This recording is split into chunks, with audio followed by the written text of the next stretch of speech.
Hi there, Simon here. Hope your week has gone well and you haven't had too much candy yet.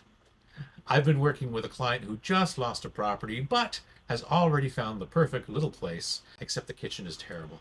And she was asking me, is it possible when applying for the mortgage to get a little bit of extra money so that she could renovate the kitchen?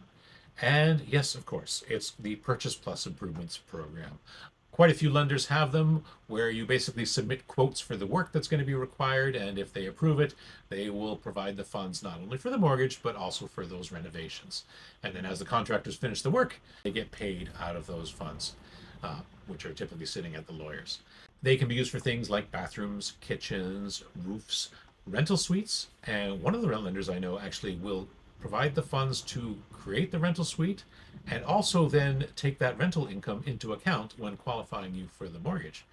So it actually can be quite useful. Many of the lenders do $40,000 for Purchase Plus improvements. At least one I know of does up to $100,000. So if you have a client who has found the perfect place, but it just needs a little something extra, maybe let them know about the Purchase Plus Improvements program.